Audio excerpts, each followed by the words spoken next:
Hi friends, David here from Above AVL, and this is Learn Stage Audio, and today I'm pumped to talk to you about reverb and delay, because these are the things that can take a mix from sounding kind of bland like this. Oh, blood and tears, how can it sounds fine, but you can take that and make it sound a little bit better, a little bit more full, like this.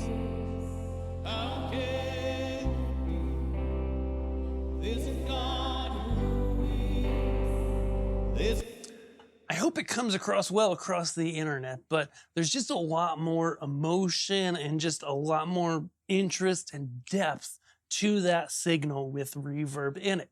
Now, if you've ever worked with reverb before, particularly whether in church or with live music, it doesn't really matter. You've definitely probably been in that space where you've either yourself or when someone else was mixing, probably when someone else was mixing, heard when the reverb was just too much and it sounded like everybody was swimming in a fishbowl and it just made it miserable, right? You don't want to do that. However, there's a big difference between completely dry and empty and a fishbowl. And every room's different, but with some basic tips and some basic use of the reverbs, either built into a digital sound console or an external reverb unit, you can really help your mixes just have a lot more space. You can help them to have a little more variation between songs so that when the band's playing a song that's more stripped down, maybe there's reverb, or maybe there's no reverb in the stripped down song, and in a more active song there's some reverb, there's different types of reverb.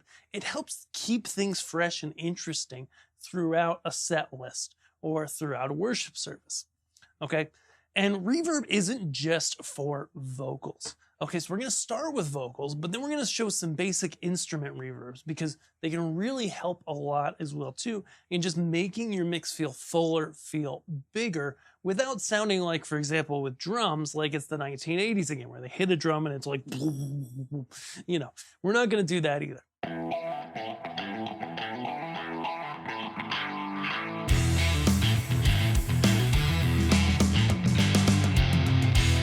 So when it comes down to it, in a typical reverb unit, this is a Yamaha DM3 console, great console. And if you need an audio console, if you're trying to upgrade, find something different, at Above AVL, we would love to help you at aboveavl.com. But you essentially have reverbs, you have delays, and then you may also have other things like choruses, flangers, phasers. Those are more instrument effects and things like that, but they can be useful. What we're going to use the most often in live sound probably are going to be the reverbs and maybe the delays as well. Okay, the biggest difference being that a delay typically is just the same thing being repeated a little bit time later. A reverb is, you know, like you're in a cave, like you're in a large room, right? You say something, sound is made, and then you hear it bounce back over time. And over that time, it dampens until it's gone, right? And so that's gonna be, you know, the types of things we're gonna use. So let's take a listen here to just a few different types of reverbs. This first one is a hall, and talk about some of the settings you might see. God who bleeds, oh, praise the one who would reach for me. Hallelujah to the Son of suffering. All right, so you get a little bit of a taste for what we've got dialed in there. So essentially what we have a size control, we have a time control, we have a delay control, that's helpful. We have a wet-dry mix, that's actually not that helpful. And we have then some deeper on page 2, a ratio, a dampening frequency, a high-pass filter, and a low-pass filter, okay? Really key. So the room size is going to be at basic, you know, how large the room feels. You know, I can't think of a better way to put it. You know, it's not exactly how long it is, but it's how much depth there is per se. Let's give it a listen.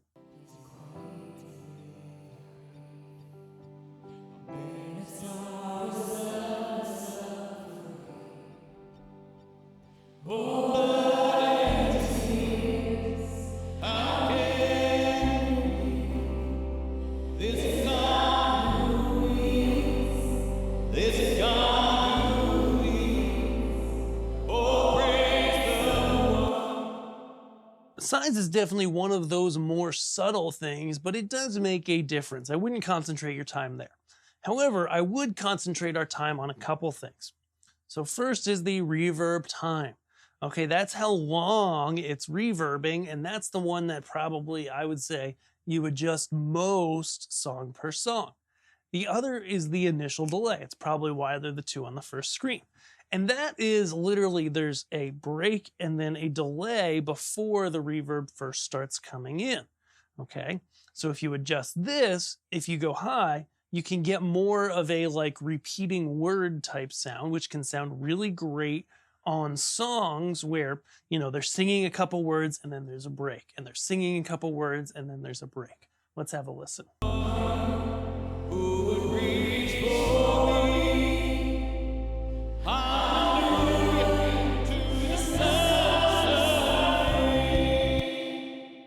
So you can see there, that did not sound great because there aren't big gaps between the words. It just kind of sounded like they were doubling everything twice. So we wouldn't want to set it that high in this particular song. But down here, it actually sounded really quite good. And what this does is this creates some separation from the initial word. So like, for example, if we go back and listen again.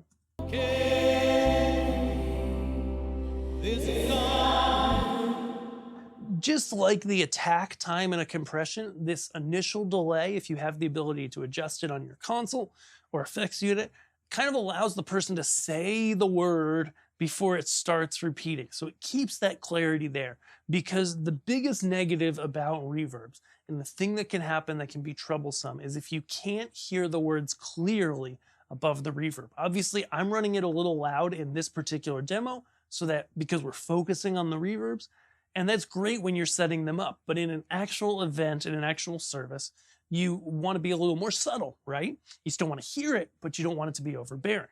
And so the initial delay, if I bring that back to 0, we're going to hear, or in this case, 0.1 milliseconds, we're going to hear how that doesn't leave as much space to hear the words. This God who leads, oh, praise the Lord. And so that could be a pretty big difference. Some other things you might hear as we're listening are going to be really adjusted by this other page, okay? So you notice sometimes the reverb sounds kind of harsh, especially in the female vocals. Who would reach for me?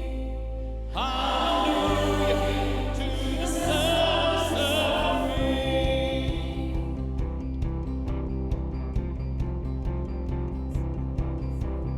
Some imagine you, I did.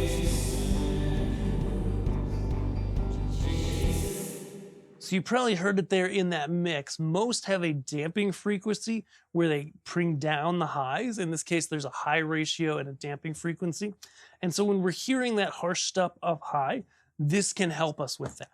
The other thing that can help that harsh stuff from getting through is simply to go ahead, and it's in a different place on every console, but to go to the actual, bus itself, and then, I don't know where it is in this console, and then actually EQ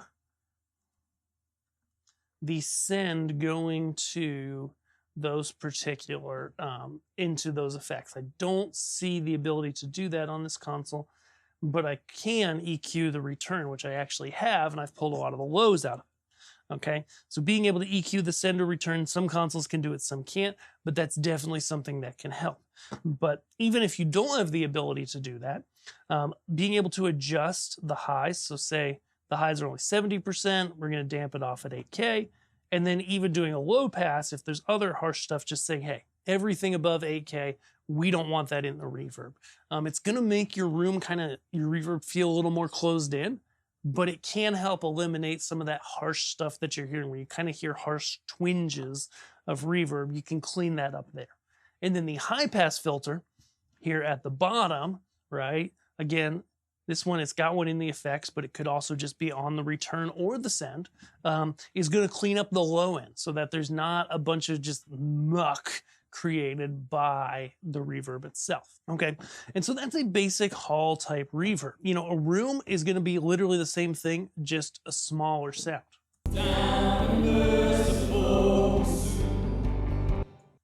So you might hear that there, instead of a really long, drawn out reverb, which is good for generally slower parts of song, a room type reverb can be great for faster songs where it might be a faster pace, but you still want to fill a little bit of space in the mix. Similar controls, similar capabilities, just a less intense overall reverb, a room instead of a hall. There are also going to be plate reverbs, and so this is based off of an actual mechanical reverb that was how these got invented, where there was like a speaker and a microphone and the little plate went like this. They can work really well too. Sometimes I find that if I'm in a space that just isn't great acoustically, a plate can really just bring in that little bit of reverb without overdoing it. Let's listen to this plate here.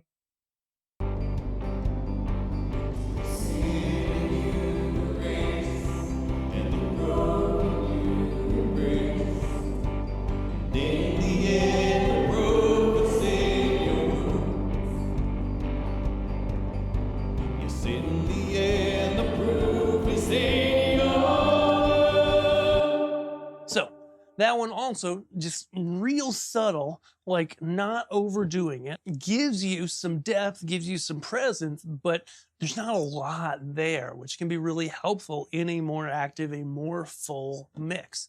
Now, I mentioned before the wet dry that some reverbs had and how that's not helpful. What this is on the output side, the mix of the original signal, dry, versus the reverb, wet. But in general, in a modern mixing console, you're actually mixing the reverb return with your original source, so you're already doing that. You don't need to do it in the reverb unit itself. A couple other notes before we move on to an instrument reverb is that it is best if you can control on the fader from your console the send to the reverb. I like to control the send because it allows you to, if I go back to my hall, to emphasize certain words and to remove the reverb before someone talks. But when you pull back the send, someone could go, they finish singing, you pull back the send, then they start talking. You still hear the trailing off of the reverb without sacrificing their talking and hearing a bunch of reverb there. There's a God who bleeds. Oh, praise the one who would reach for. So you probably heard there as I brought the fader up and down, it's just really great if you can control the send versus the return, because that allows you to control where there's reverb, where there's not. The only downside is if you overdo it and you're trying to pull it back quick, pulling back the send is not going to pull it back all that fast, right? It's still going to keep doing what it was doing. Or I've seen in some consoles, thankfully the Yamaha DM3 doesn't let me do this, but you can create situations where you pull up your reverb time and you hit just infinite, and then it just starts building up like feedback, and that's not great either. Let's listen now. I've got on my second effects bus here a instrument reverb to listen to. So I'm just gonna leave my vocal one in there a little bit. But instrument reverbs, they're gonna be a little bit different, okay? When it comes to instruments, you can hit them a little more harshly. They can really help you just kind of fill space and just make things feel like they have more body, more depth, more presence to them. A lot of times I like to do a reverb on, like for worship, like acoustic guitar and snare can be a really great option. Okay, so I'm just gonna go ahead and pull in like a plate reverb and give it a listen.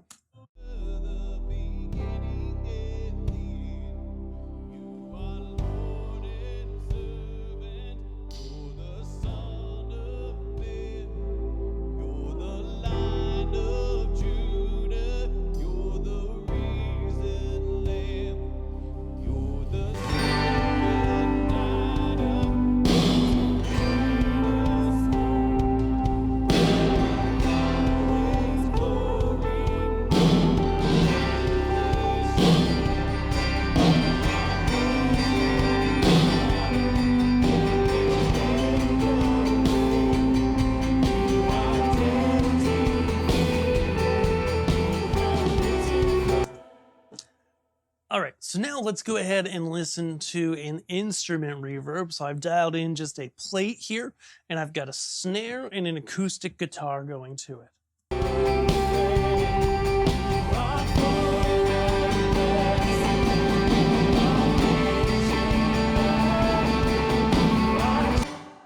So that's an example of overbearing it just a little bit with these particular settings. But if we dial it back a little, pull that reverb time down. Okay. We're going to find that we have something that can just add a little bit of body, but not overdo it.